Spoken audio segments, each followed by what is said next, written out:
Today on Blue 58, with the NFL draft done and undrafted free agency all but over, the Packers roster is probably set for this year, barring an unexpected signing of some kind, which could happen.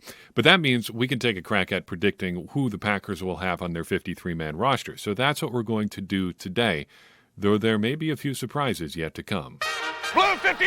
Hello and welcome to another episode of Blue 58, the one and only podcast from thepowersweep.com. I'm your host, John Meerdink, happy to be with you here for another episode. That's exactly what we're going to do today. We're going to take a look at the Packers roster and answer a few of your questions about Packers roster building.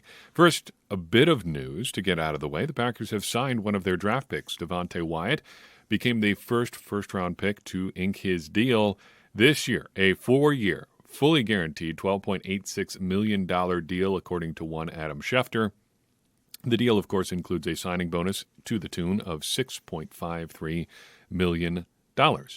Not too shabby. So the Packers are off and running, getting to work on signing their draft class. And, of course, we can lock in Devonte Wyatt as one of the Packers' 53 players that will be on their initial roster. Looking over the roster, just an overall assessment of the group so far, it's hard to see a lot of opportunities for real competition here. Though, taking a look at the group as a whole, I guess it's not a huge surprise, but I was surprised at how much competition there is on the Packers' offensive line. The Packers are probably going to have a 40% different offensive line to start this season. I guess technically 60% because not Devonte Adams, he of course didn't play left tackle. David Bakhtiari was not in the starting lineup for week 1 last year. It's going to be a bit of turnover there. Overall, though, a lot of this roster is set. Grading pretty harshly, I sorted the roster into 3 categories: absolute locks, good bets, and then guys who could go either way. And with those categories, I came up with 26 guys that I consider a roster lock. And that would be a guy that I would bet my life on them being on the roster, barring, extremely extenuating circumstances. These are guys that I think you can take to the bank that they're going to be there. Any number of things could happen. Guys could get traded. Somebody could get hurt. They end up on injured reserve instead of on the 53. Extenuating circumstances aside, these are guys that I think are going to be on the roster. Beyond that, I've got good bets. Guys that probably will be on the roster. I just don't feel like I can call them locks for certain. And there's varying degrees within there. And then, of course, guys that could go either way. And there's some pretty broad leeway within that category, too. But enough, defining our terms. Let's talk through this roster starting on the offensive side here. Quarterbacks, not difficult to solve here. There are 2 locks, and I think they're only going to carry 2 quarterbacks. Aaron Rodgers and Jordan Love are going to be your guys. There is a circumstance in which they keep Kurt Benkert, I think just being familiar with a guy like him, we're probably higher on him than the rest of the NFL community is. I don't know. Could go either way. I don't think he's going to be on the initial 53-man roster. So you've got 2 locks there. Benkert probably heads to the practice squad, and Danny Etling, the Packers are probably going to say, we'll call you. Running back, I think the Packers keep 3 initially. Though looking at the numbers elsewhere on the roster, you could probably squeeze a 4th on here if you want. Aaron Jones and A.J. Dillon are your locks here.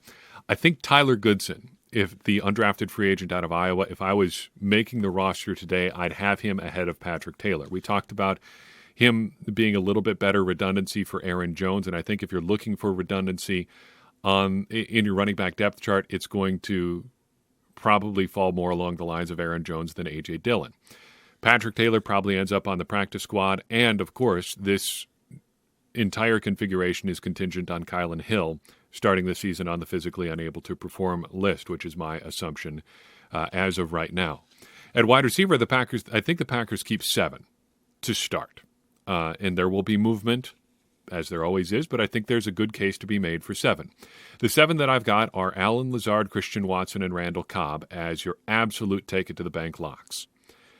Sammy Watkins, Amari Rodgers, and Romeo Doubs are your 3 pretty good bets beyond that. And I've got Samori Toure making it as the 7th guy, primarily because he's going to be a special teamer. So they'll have him and Rodgers and Doubs, I think, kind of rotate who's active based on what they need on special teams. On the outside looking in, that leaves Chris Blair, Danny Davis, and Rico Gafford. No big surprises there, but also Malik Taylor and Juwan Winfrey. Time for some churn there, I think. And we got a listener question that pertains to Juwan Winfrey. I was going to do listener questions here at the end, but this pertains to Winfrey, so I think we'll address it now. Wander Around asked in our Discord server, Wander Around 1, asked this. Something I've been wondering for the last few days, is there any hope for Juwan Winfrey? I was at the Cardinals game last year where the wide receiver core was basically decimated, and I thought he played really well. That was really the only time we heard from him last year or ever. I think you're onto something there. There is something to be had in Juwan Winfrey, but I think just looking at the roster and looking at the potential depth chart, I think he's cooked. I do like his size. I do like his overall performance, though he did fumble twice last year in pretty limited action.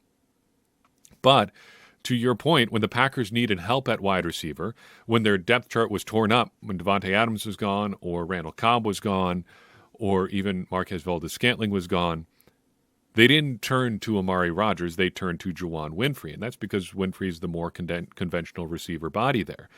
But the Packers added 3 pretty conventional receivers in the draft: Watson, Doubs, and Tariq. And what do all of them have in spades that Winfrey only kind of has? It's speed. Overall, Winfrey's a pretty good athlete. But compare him to Christian Watson or Doubs or Tariq, it's just a different category of speed. Taylor can compete with those guys, at least in time speed. Winfrey really can't or doesn't. And I think that's going to be the difference there. To be fair, our guy Wander Around asked this question before the NFL draft. I think I would have had Winfrey's chances a little bit higher had the Packers not drafted 3. Even if they'd only drafted 2, I think you could make a case for him making it ahead of Malik Taylor, who, although pretty okay on special teams, has never really expanded his role beyond that. Winfrey got looks ahead of Taylor as a receiver. So maybe there was a path to the roster there, but I think the door is pretty much closed for Juwan Winfrey and Malik Taylor at this point. Tight end, I think the Packers start with 4.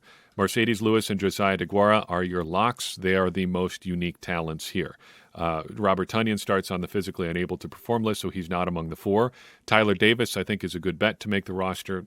Pretty close to lock territory there. The Packers seem really high on him there. Guy could go either way on is Dominique Daphne. I wouldn't certainly call him a lock. I don't even think he's a good bet. He's fairly redundant to Josiah DeGuara, and it seems like he's just okay. I mean, I say that as a pretty big Dominique Daphne fan.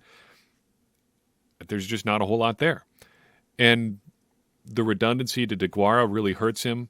I don't see it for him this year. Now, I wouldn't really be surprised. I have him making the 53-man roster, so it wouldn't be that big of a surprise if he makes it, but I don't see a big long-term role for him. And if they're looking to shift things around at the bottom end of the roster, he's probably one of those guys that is going to be among the first 2 or 3 cuts if they need to shift some bodies around. As I said, Robert Tunyan starts the year on the PUP list, and Alize Mack, maybe he shows something, maybe he doesn't. I don't see it for him at this point. Offensive line. This gets a little bit interesting because you're definitely going to have an early season portion and a mid to late season portion because they've got guys figuring stuff out with some injuries. David Bakhtiari, John Runyon, Josh Myers, lock, and lock. Same goes for Sean Ryan and Zach Tom, 2 of the draft picks this year.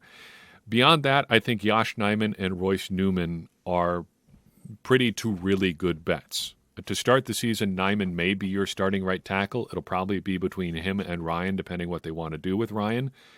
Once Elton Jenkins comes back, he probably is your swing tackle backup. They're going to keep him. He's an elite athlete. They started him at tackle last year. I can't say he's an absolute lock because stranger things have happened, but he's pretty darn close to being a lock. Royce Newman, I would say, is a good bet too, just given the amount he played last year, and I think the improvement that you saw over the course of the season. Now, don't get me wrong, it was rough last time for Newman, But I think he improved as the season went on. And if you look at his Pro Football Focus grades, his best 4 games of the season, I think, were his last 4 games that he played last year. He made some real honest-to-goodness strides. He's a good athlete. He gives you a little bit of tackle flexibility, having done that in college. He kind of seems like the tackle version of Sean Ryan, a guy who's probably maybe skews a little bit more towards the outside, but they bumped him inside. Ryan might skew a little bit more towards the inside, but they play him outside. I think Newman ends up on the roster. They're not just going to hand him the starting right guard job, though. Beyond those, what have we got? 7 here that are either locks or good bets. I have the Packers keeping Cole Van Lanen and Rasheed Walker. Now, this too is predicated on Elton Jenkins ending up on the PUP list because that's probably where he's going to start this year. But there are a couple different directions the Packers could go. George Moore, I think, is an intriguing prospect on the offensive line, the big guard tackle prospect out of Oregon. He's bigger than Van Lanen is, and he's probably a better guard prospect than Walker is. Walker probably has a slight edge because he is a draft pick. He's the more, highly touted prospect coming out. But I wouldn't be surprised if there is a different combination of those 3 that ends up on the roster. So your top 3 non-locks are Van Lanen, Walker, and Moore for me. I do have Jake Hansen ending up on the outside looking in here. Maybe the Packers keep him around as a long-term backup center. I think that experiment is pretty well over, though. Beyond that, I don't see a lot of real exciting prospects among the lower-end offensive linemen. I expect, as we always do, we're going to see quite a bit of churn there. So there's your offense. On the defensive side of the thing, this roster projection, that is, let's start on the defensive line. Kenny Clark and Devonte Wyatt are your absolute stone-cold locks. And Dean Lowry is pretty darn close, though I've got him as just a good bet, too. TJ Slayton and Jaron Reed round out your top 5. And 5 is probably not enough. But just looking at who else the Packers have, I couldn't come up with a guy that I'd rather have than one of these other positions. For instance, I'd rather have a 6th edge rusher, and we'll get to that here in a second, than I would like any of these other defensive lineman types, at least when compared to the guys the Packers already have on the roster. So that means Jack Heflin is getting cut. Draft pick Jonathan Ford is getting cut. Akil Byers, who got an $8,000 signing bonus as an undrafted free agent, is getting cut. And Hawadi Pututau is also getting cut, too. I would listen to arguments on that. If you like Heflin as a 6th defensive lineman, I wouldn't try to talk you out of that. This is just where I see the roster right now. If you have strong feelings in a different direction, I totally get that. And we're in May here, so take all of the roster projection stuff with a big grain of salt. On the edge, I think the Packers keep 6, and they've got a couple guys towards the bottom end of the roster that I think are interesting prospects. Preston Smith and Rashawn Gary are the absolute locks here. Beyond that, Kingsley Enagbare, really good bet. Jonathan Garvin, I think, a really good bet, too, because he was pretty productive in spot roles last year and gives you some special teams value. I think Randy Ramsey actually makes it after coming back from a torn ACL. And then undrafted free agent guy Chauncey Manac makes it as the 6th guy. That means Caleb Bryce, Ladarius Hamilton, and Tipa Naliai are on the outside looking in. As a big Tipa fan, that stings a little bit to say, but he just hasn't put on the weight, I think, enough that is going to make him a real factor there on the edge. Ladarius Hamilton got some burn last year. I didn't see any reason to really devote a whole lot more time to him. And part of this is just saying you want to try something new, and the Packers may see that entirely differently. They have a lot of information, obviously, that we don't have, but I feel pretty good with these 6. Totally wouldn't surprise me if they went with 5, but I think these 6 are pretty darn good bets, including the 2 absolute locks there. At inside linebacker, things get interesting here because you've got a bunch of guys that I think are pretty similar. Devondre Campbell, Quay Walker, absolute locks. We don't have to talk about those guys a whole lot. Chris Barnes, Isaiah McDuffie, Tariq Carpenter, and Ty Summers. Not all those guys make it, but I think probably 2 of the 4 end up on the roster. So I've got a 5/6 at inside linebacker. 4/5 at inside linebacker. If you had me nail down just 2 of those 3, or maybe 3 of those 4, losing track a little bit here, Barnes, I think, is the best bet there. So I have him as a really good bet. Then it's Isaiah McDuffie and Tariq Carpenter, I think. Tariq Carpenter is still listed as a safety on the Packers website, though they, I think, are going to end up playing him at linebacker more. And I think even Matt LaFleur said they really think of him as a linebacker more than a safety type. At corner, I really have only got 5. So if you go with 4 at inside linebacker, maybe 5 at inside linebacker, I think you really can only justify 5 at cornerback. And that is super light, but I just don't know enough about the guys beyond the real top end here to say one way or another. It's really an absolute guess. Your top 3 locks, though, are Jaire Alexander, Rasul Douglas, and Eric Stokes. No surprises there. Shamar Jean-Charles is, I think, a really good bet. He's going to be your Chandon Sullivan replacement. He really needs to make a big jump, though, because he didn't show much last year, didn't get an opportunity to show much. He needs to take some strides to really, I think, assuage some worry there in the secondary. If he shows up in the preseason and looks real solid, I think you feel really good about the cornerback position. Kaisen Nixon is my 5th corner for the Packers, and he's probably your Isaac Yiadom for this year. Just a core special teams type guy. Has some connections to Rich Bisaccia, and the Packers, I think, are going to go with more of those dedicated special teamer types. Nixon seems like that kind of guy. If you wanted to put a 6th guy on here right now, I'd say it's probably Kabion Ento, just given the level of seasoning he's had relative to some of these other guys. But you've got Raleigh Tejada there, the undrafted free agent, who's a pretty darn good athlete, and Keandre Thomas as potential other options. Again, no real strong feelings there. At safety, boy, they're thin. Adrian Amos and Darnell Savage are absolute locks. They picked up the 5th-year option on Darnell Savage. He's going to make the roster. It's not going to be a big surprise. Beyond that, you're throwing darts, I think. Your 4 options are Innis Gaines, Trey Sterling, Sean Davis, and Vernon Scott. Gaines looked like a preseason stud last year, but never really made an impact on the 53. I'd have to look. I didn't look this up before recording. I don't know if he ever made it actually to the 53, though Sean Davis did for a little bit. Vernon Scott was a healthy scratch for like 15 of 17 games last year. He looked as a rookie in 2020 like he was going to be the next special teams dynamo. Like he was going to figure it out on special teams, big body, good athleticism, good straight line speed. Like he was going to be a core special teamer for half a decade or so. But then they basically redshirted him in 2021 in favor of Henry Black, and we all saw how that worked out last year. Black did not have a tremendous year, really by any stretch of the imagination. So safety could go any number of directions. I've got Innis Gaines, an undrafted man, Trey Sterling making the roster. If you feel strongly about Vernon Scott or Sean Davis, or you just want to say they're going to go with somebody completely different, again, I'm not going to try to talk you out of that. I think we're going to have to see a lot of movement at safety this summer to really figure out what the Packers need there. It's a tough position.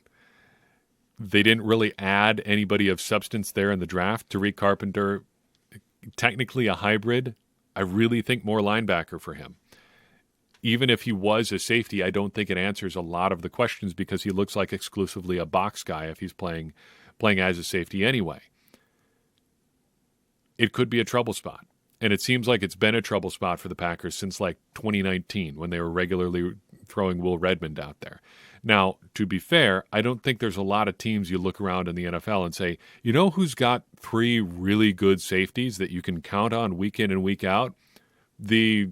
Let's pick a team out of the air. Indianapolis Colts. They have 3 guys, all really solid safeties, B+ at minimum. You know, all of those guys. You would trust them to do whatever you need them to do in the secondary. I just don't think that's a scenario that exists in the league. So we're probably looking a little bit too intently at the number 3 safety, though it is an important thing. Oddly, Quay Walker probably helps with that a lot.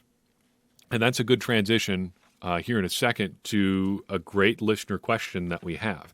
To finish this out, I think your three specialists are Stephen Wurtle, Mason Crosby, and Pat O'Donnell.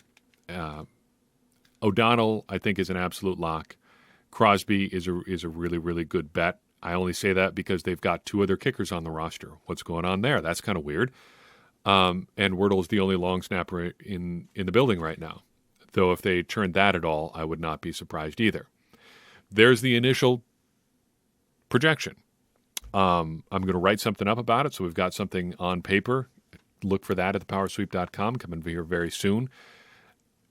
I feel pretty good about it. And I think the Packers, more to the point, should feel really, really good about this too. This is a roster that I think does not have a lot of holes. And like I said, to open this up, 40 guys that are either locks or good bets to make the roster.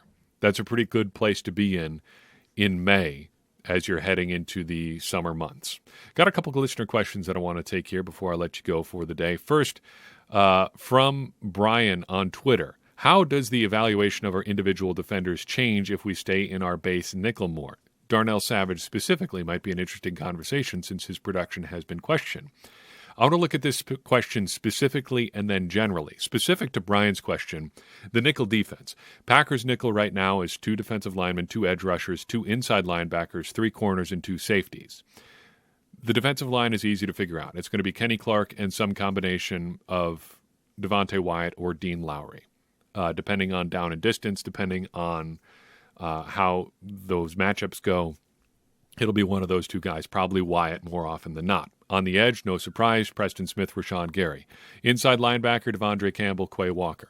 No big surprises there. Corner, Jair, Rasul, and Eric Stokes. At safety, Adrian Amos and Darnell Savage. That's the group we're probably dealing with.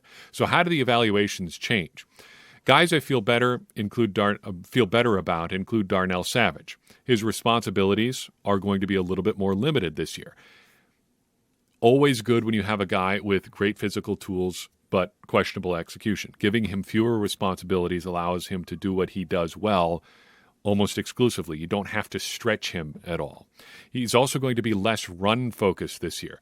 Because with Quay Walker out there, the Packers are going to be bigger in nickel than they have been previously. They're not going to be playing those box safeties as much. They're not going to be walking Darnell Savage or Adrian Amos down near the line of scrimmage as much as they have in the past, which lets them play a little bit deeper, which lets them do more traditional safety things because Quay Walker is going to be doing those run fits and run fills and taking on tight ends a little bit more. That frees up Savage and Amos to be a little bit more traditional safety. On top of that, Darnell Savage is probably not going to have to worry about covering the slot as much. People have been infatuated with the idea of him doing that for the past couple of years, playing that star position in the Joe Barry defense. I think we need to put that aside for right now. Just let him be a safety, let him do a little bit less, and just let him grow from there. More broadly speaking, I think this is a trend we need to monitor with the Packers as a whole. Getting their certain players on the roster to do more by asking them to do less. We've seen that play out to positive effect over the past couple of years. For a long time, that was what I asked the Packers to do with Billy Turner. Don't get too fixated on this idea of him being a guard and a tackle. Just let him be a guard or a tackle. And as he really settled in on the right side of that offensive line at right tackle, I think you saw his play improve. We mentioned this with Romeo Doubs coming out of the draft. He was kind of Nevada's do-everything guy. In Green Bay, he's going to be able to be a little bit more focused. The Packers are going to be able to tailor a role just for him as that fourth, maybe fifth, maybe sixth wide receiver on the roster. He's not going to have to have the entire playbook at his disposal. It's going to be a relatively limited amount of plays. That is going to help him. Just be an athlete, do these few things really well. You're going to help the team overall. I think that's where Darnell Savage is headed in 2021 or 2022. I hope so. And a guy like Quay Walker taking on some of those more safety-like responsibilities, I think helps Savage in a big way. Queso asks in our Discord server, what traits would tend to make someone a good center but not a great guard and vice versa? The obvious difference is skills related to snapping the ball, but I'm specifically interested in the reverse case. Skills or traits that help at guard more than center. I think the big thing actually here comes down to physical traits. Size is going to move you around for both guard and center. Generally, centers tend to be your smallest linemen, though the Packers have trended away from that a little bit lately. They are also the brain of your offensive line.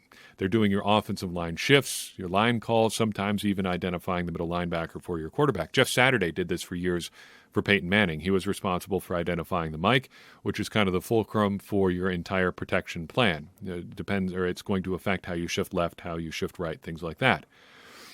Things that are good for a center but maybe not so good for a guard would be relying on technique over size and strength. If you're more of a technician, you're probably better suited to center than you are to guard.